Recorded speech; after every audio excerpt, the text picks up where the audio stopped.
Hello people, welcome back, and in this session we will be learning about how to calculate the sample size. So what I am going to explain you, I am going to help you to understand three things about the sample size. One, what is the rule of thumb to calculate the sample size? Then we will be discussing about the continuous data, and then we'll be talking about the discrete or the attribute data, how to calculate the sample size. So as we know that sample is representative of the population. So selecting the right sample size with the right sampling method is really important to avoid any sampling error, because you are taking all the business decision based on the sample analysis. So your sample should be correctly selected and it should be in proper in the sample size. For any continuous data, minimum expectation is always as in 7 sample we should have. For discrete data, we should have at least 30 sample minimum to analyze anything. Rule of thumb depends on the population, so which will give you as an square root of n plus 1. So let's first understand what is the rule of thumb. This was developed by the US military. One of the sergeant was there. And this was developed during the World War II. Because US was actively participating in World War II, and at that time they were producing a lot of weapons. It was very difficult for them to test each and every weapon before they send it to the field. So they decide, instead of that, testing each and every weapon, because this was too time consuming and too much of the cost and the effort was involved, so they decided to go for the rule of thumb basically. So the person is developed, okay, whatever the total population, if you have, if you are taking the square root of your total population and adding plus 1 into this, that should be your sample size. Example, suppose your total population, let's say number of weapons you have produced, maybe 2,400 and maybe 55. So your sample size which you should be picking up is square root of total population and plus 1 you will add. So this will be your sample size, which is 50 sample size should be good enough. As your population size will change, maybe population size is, let's say, 1,000. So you need 32 sample. If population size is 1,250, you need 36 sample. If population size is 90, then you need only 11 sample. Like this is the rule of thumb. Now, if we talk about the continuous data. So to calculate the sample size, continuous data will depend on what is your confidence level of the alpha value. Then once you understand what is your confidence level of alpha value, you need to have the standard deviation of the process. And then what is the target you are trying to achieve? So let's do, suppose 95% confidence level, alpha value is 1.96. Standard deviation of your process, assuming it's around 12. And the target you are trying to achieve, let's say 5. So what is the target? Let's say you have some, this is your transaction time. Let's generate some actual data. Let's say I am just keeping these three values away from here. Let's take the realistic example. So this is your AHT. AHT is ranging somewhere from maybe, let's say, 12 minutes to maybe 20 minutes is the what AHT of the process. I have collected the data for last 50 sample, you can see here. And based on this data, I want to find out that what is my sample size should be good enough. My sample size should be good enough for this. So I'm looking for calculating the sample size at 95% confidence level. So alpha value is 1.96. I calculate the standard deviation of this data, which is 2.43. And now I'm setting up a target. So let's see first what is my average value of this data. My average value, current process is delivering around 16. And now from the 16 average, maybe I want to achieve that 5 minutes should be my AHT.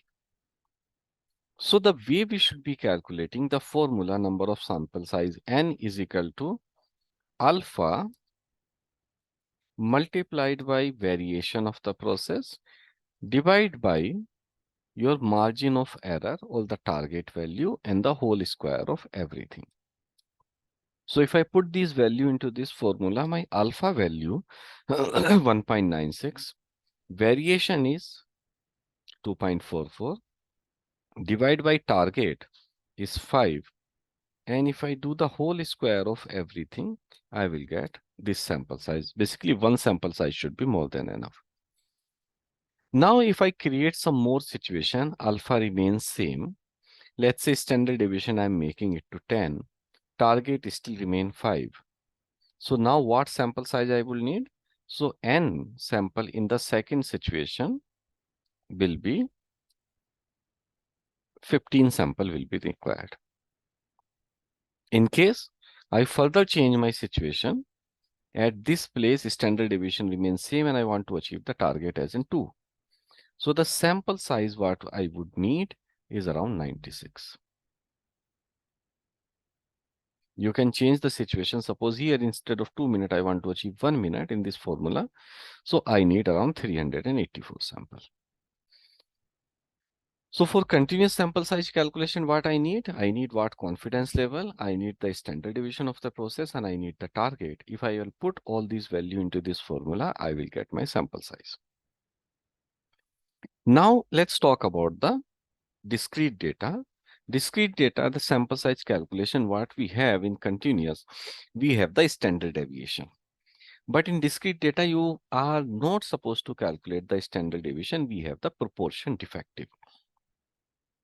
So what we'll have in discrete data, the formula, this formula will be changing to your alpha will remain same because there is no standard deviation. So this will be directly divided by the margin of error, whole square of everything. Then it will be multiplied by your current proportion defective.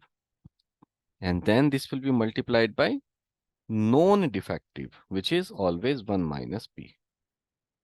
Proportion defective is P, so non-defective will be 1 minus P. Suppose we take the situation like the similar way, your alpha value here at 95% may be 1.96.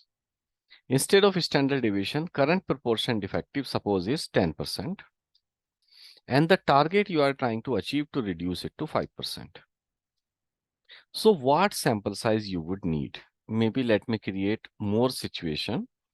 Here is the sample size. 4 or 5 here for your better understanding.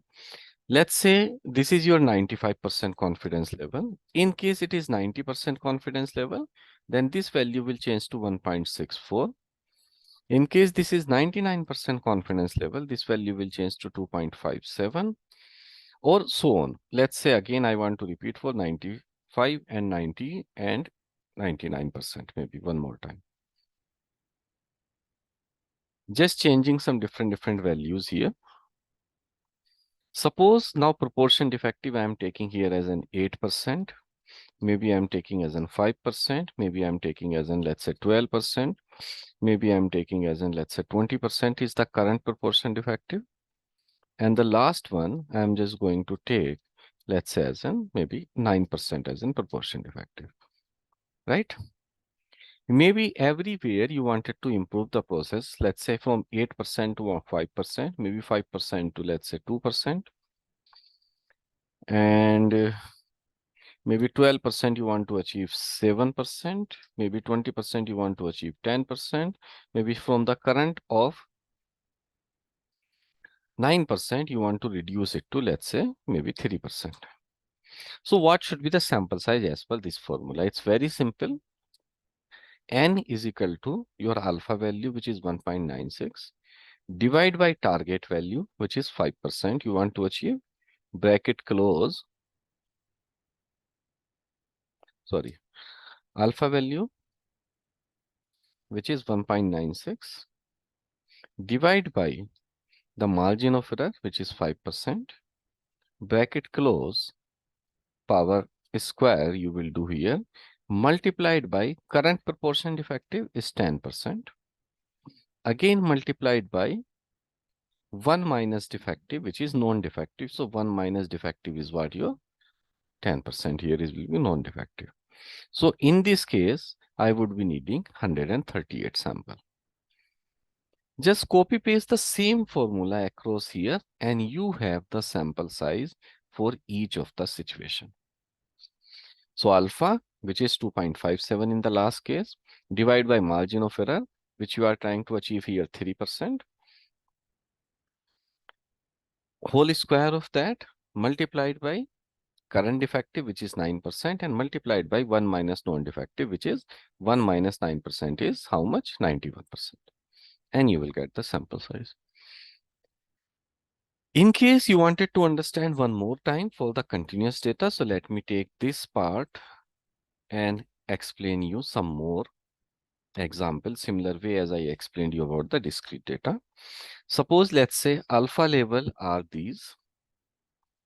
You are choosing some standard deviation of the process. Maybe here is my 10, here is my 12, maybe 9, maybe 7, maybe let's say 15, or maybe here is somewhere, let's say 9 standard deviation, or maybe 8 standard deviation, right?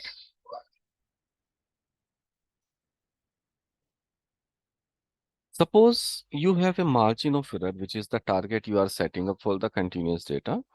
Let's say you wanted to achieve the, let's say I'm talking about the, this is the transaction time or AHT you are talking about, or the any work time, whatever you are doing. Any transaction you understand, this is your transaction time.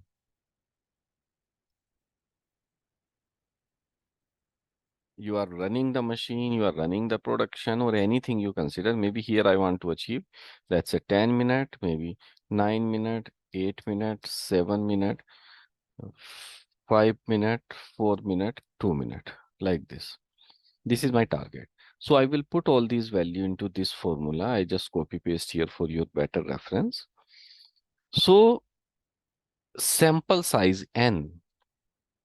N is what? What is my target I want to achieve? If this is my target, suppose for the AST target, basis on this standard deviation and this confidence level.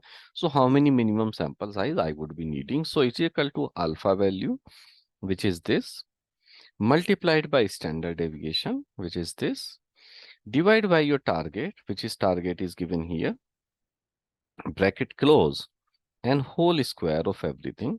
So in the first case, you need only 4 sample. When your standard deviation is 10 and target you want to achieve 10, then only 4 sample is needed at 95% confidence level. As your standard deviation will increase and target will decrease, your sample size will increase. As the margin of error goes down, sample size will increase, or as the standard deviation goes up, sample size will increase. So in this case, I would need 5 sample. In this case, I would need 8 sample. Here I need 4 sample, here 24, and here 26. I change some situation. Let's say here at 1.96 case, your standard deviation is maybe, let's say I'm making it to 12. So sample size 11. And from 12 standard deviation, I want to achieve 2 minutes as an AHT. So this value will become your 138. You want to achieve 1 minute as an AHT, this value will become 553. If you reduce the standard deviation, so your sample size will come down. Suppose your standard deviation is 8, you need only 246, or standard deviation is 5, you need only 96 sample. Similar way, suppose here is my standard deviation at one, let's say 90% confidence level is 10, and target I want to achieve 5. So I need 11 sample. In case I want to achieve target AHT as in 4 minutes, so I would be needing 17 samples. So these are the two formula. This is for the continuous data and this is for the attribute data. And you already know the rule of thumb, which is the square root of n plus 1. All right, people, that's about the sample size calculation in three different situations. Thank you so much, and I will see you in the next session.